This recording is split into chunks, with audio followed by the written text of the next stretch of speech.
Welcome to the deep dive.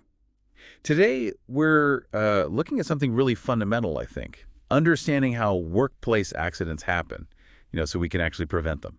Exactly. And we're digging into some foundational work here, specifically from Herbert William Heinrich, his domino theory and safety pyramid. Right, Heinrich. These ideas go way back, but they still pop up. So let's start with the domino theory. Can you lay that out for us? Sure. So Heinrich's big observation was that accidents aren't just bolts from the blue. They follow a sequence. He pictured it like 5 dominoes lined up. Okay, dominoes. Makes sense visually. What are the 5? Well, first he put ancestry and social environment. Basically, someone's background, maybe inherited traits or how they were raised, sort of the starting point. Okay, what's next? Second is fault of the person. This Okay. could be, recklessness, lack of knowledge, maybe just not paying attention. A personal failing, essentially, that leads to. The third domino. Exactly. And this one's key. Unsafe act or mechanical physical hazard. So this is the person doing something unsafe, or it could be an unsafe condition like faulty equipment. Right, the action or the dangerous thing itself. Precisely. Then comes domino 4, the accident, the fall, the slip, the contact, the event itself. And the last one, I'm guessing, is the consequence. You got it. Number 5 is the injury, the harm resulting from that accident. So the really crucial insight here, the takeaway from Heinrich, was about stopping the chain reaction, right? Absolutely. He said if you remove that third domino, the unsafe act, or the hazard, the sequence breaks. The other dominoes don't fall. No accident, no injury. So it's proactive. It's about identifying that specific point, that unsafe act or hazard, and dealing with it before it leads to harm.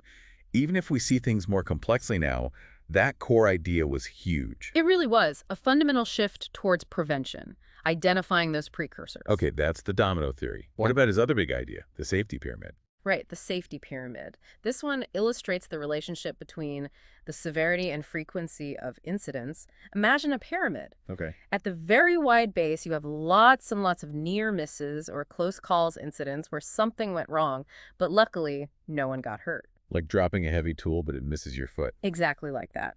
Then, moving up, a smaller layer represents minor injuries, cuts, bruises, that sort of thing. Fewer of those than near misses. Right. And then right at the tiny peak of the pyramid, you have the major injuries, serious harm, fatalities.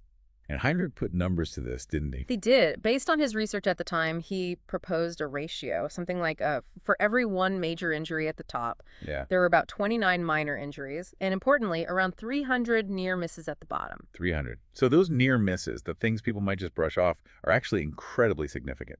Hugely significant.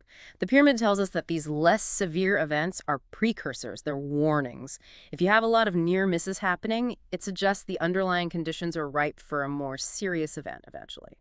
So tackling the base of the pyramid, reducing those near misses and minor incidents, should, in theory, reduce the chance of a major injury happening at the top. That's the core implication, yes. Yeah. It's predictive. Focus on the small stuff, the frequent stuff, to prevent the rare but severe outcomes. It drove a lot of early data collection and safety. And this links back nicely to the domino theory, doesn't it? Addressing the unsafe acts and hazards, that third domino. That not only stops a specific accident sequence, but it also helps shrink the base of that pyramid. Fewer unsafe conditions mean fewer near misses overall. Exactly. They're interconnected concepts. Addressing the root causes helps on both fronts. Now, speaking of incidents, we have this note here about an oil dump tank fire incident recently, April 13th, 2025. Ah, right. A fire during some kind of well operation. What happened? Well, the key thing mentioned is that while there was a fire and accident, domino number 4, there were actually no injuries. No spills, no environmental damage either. They put the fire out successfully. So the final domino, injury, didn't fall. That's good news. Suggests some safety measures worked. It certainly suggests something prevented the worst outcome. An investigation is apparently underway, so they'll be looking at why the injury domino didn't fall, what worked. Could be safety systems, procedures, maybe just luck. Yeah, good point. Now, it's probably fair to say that while Heinrich's ideas were foundational,